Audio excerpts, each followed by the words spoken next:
আজকে স্বাধীন জনতার কথা আমাদের সাথে সেই শুরু থেকে এখন পর্যন্ত আছে। আমাদের পুরা কপিল মিছিলটা উনি লাইভ করেছেন, অসংখ্য ধন্যবাদ জানাই স্বাধীন জনতার কথাকে। আর আমি যেখানে দাঁড়িয়ে আছি ডিসি ভবনের সামনে, আমার সামনে হয়েছে আপনার মধুমিতা ভবন। সেই মধুমিতা ভবনে আমাদের ডিএসসির একজন মেম্বার শাকিল সাহেবের অফিস, উনি গত মাসে ওনার অফিস থেকে ওনার হাউসের 21 জন চাকরিচ্যুত হয়েছে।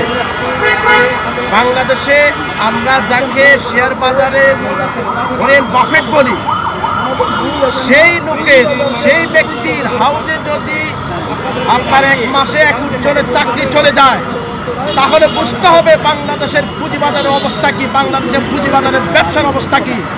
প্রিয় বিনিয়োগকারী ভাই ও বোনেরা, আর আমি সরকারকে বলতে চাই, আপনারা তথ্য নিয়ে দেখেন বিগত কয়েক মাসে বাংলাদেশের এই সেক্টরে যারা জব করে তাদের হাজার হাজার লোকের চাকরি চলে গেছে। শুধু এই বাজারে এই খরার কারণে, এই বাজারে ধ্বংস করার কারণে আপনারা একটু খোঁজ নিয়ে দেখেন হাজার হাজার লোকের চাকরি চলে গেছে। এই খন্দকার রাশেদ মাকসুদ গত 9 মাসে ওনার হাত দিয়ে এমন কোনো সংস্কার করতে পারে নাই যে বাজারের জন্য আস্থা ও বিশ্বাস ফিরে আসবে। আমি মনে করি বাংলাদেশের এখন আস্থা ও বিশ্বাস ফিরে আসতে হলে একমাত্র সংস্কার, সেই সংস্কার হলো রাশেদ মাকসুদকে সরাতে হবে তার চেয়ার থেকে। এটাই এখন বাংলাদেশের সবচাইতে পুঁজিবাজারের বড় সংস্কার, এর চেয়ে আর কোনো বড় সংস্কার হতে পারে না। আমি সরকারকে বলবো, আমি চ্যালেঞ্জ দিলাম, আপনারা যদি কালকে রাশেদ মাকসুদকে চেয়ার থেকে সরান, তাহলে কালকে বাংলাদেশের পুঁজিবাজার ইন্ডেক্স 200+ হবে। আমি চ্যালেঞ্জ দিলাম।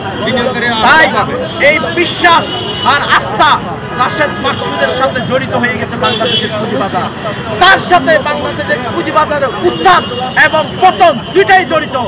তাই আমি সরকারকে বলবো, আমাদের নোবেল লরিয়েট ডক্টর ইউনূস মহোদয়কে বলবো, আপনি আন্তর্জাতিক খ্যাতি সম্পন্ন ব্যক্তিত্ব, আমরা চাই আপনি সারা পৃথিবীতে যেভাবে সম্মানের সহিত বেঁচে আছেন, আমাদের বাংলাদেশের জনগণের কাছে যেন আগামী দিনে সেইভাবে সম্মানের সহিত বাঁচতে পারেন। তাই এই খন্দকার রাশেদ মাকসুদকে আপনি বিএসসিসির চেয়ার থেকে অবশ্যই দ্রুত সরাতে হবে। যদি বাংলাদেশের পুঁজিবাজার বাঁচাতে হয়, বাংলাদেশের বিনিয়োগকারীকে বাঁচাতে হয়, এটা আপনার নৈতিক দায়িত্ব স্যার, আপনি অবশ্যই তাকে সরাতে হবে। আমি এখানে সংক্ষিপ্ত বক্তব্য শেষ করলাম। সবাই ভালো।